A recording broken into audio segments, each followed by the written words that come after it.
হযরত ইব্রাহিম আলাইহিস সালাম আল্লাহ রাব্বুল আলামিনের জলিল কদর নবী ছিলেন, যিনি খলিলুল্লাহ ছিলেন, আল্লাহর অন্তরঙ্গ বন্ধু ছিলেন। কাল কিয়ামতের মাঠে ইব্রাহিম আলাইহিস সালাম একটা জান্নাতের সিংহাসনের মধ্যে বসে থাকবেন।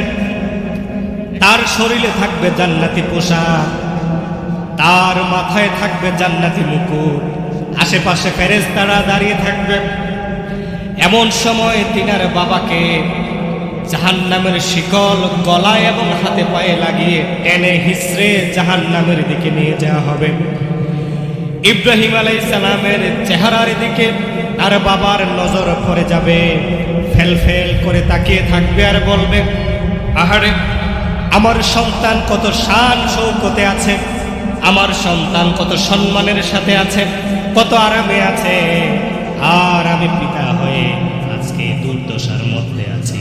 আমার হাতে পায়ে জাহান্নামের শিকল পরিয়ে টেনে হিসড়ে জাহান্নামের দিকে নিয়ে যাওয়া হবে। ইব্রাহিম আলাইহিস সালামের নজর পড়ে যাবে বাবার প্রতি।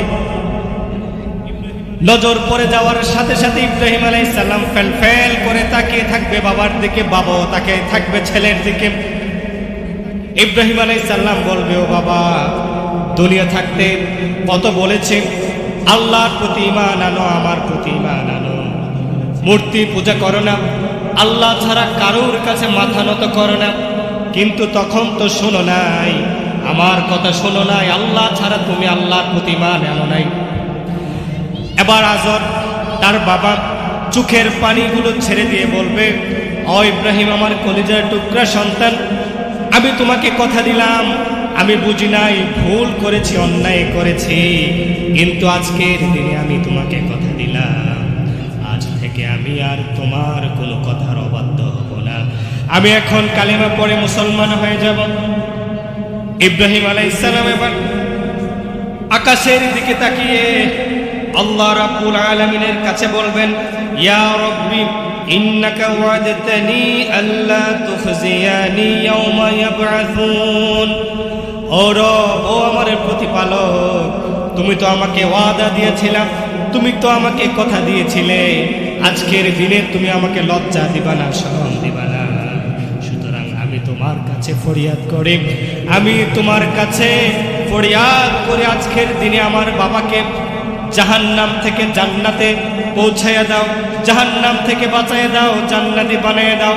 আল্লাহ রাব্বুল আলামিন তখন ইব্রাহিম আলাইহিস সালামকে বলবেন, ও ইব্রাহিম, নিচের দিকে তাকাও। ইব্রাহিম আলাইহিস সালাম নিচের দিকে তাকাবেন, তাকিয়ে দেখবেন তার বাবাকে আর দেখা যায় না, বাবার বদলে দাঁড়িয়ে আছে একটা শূকর। ওই শূকরের হাতে পায়ে লোহার জিঞ্জির, গলার মধ্যে লোহার জিঞ্জির পরানো।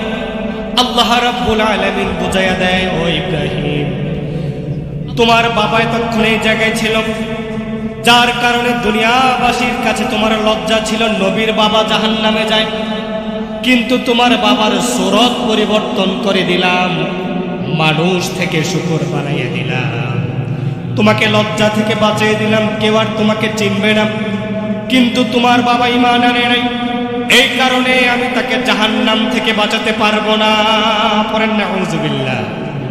নবীর বাবা যদি ঈমান না আনার কারণে, ঈমানে ত্রুটি থাকার কারণে জাহান্নামে যায়, নবীর সুপারিশ যদি কাজ না হয়, তাহলে চিন্তা করেন আমাদের দুনিয়া, আমাদের কি অবস্থা।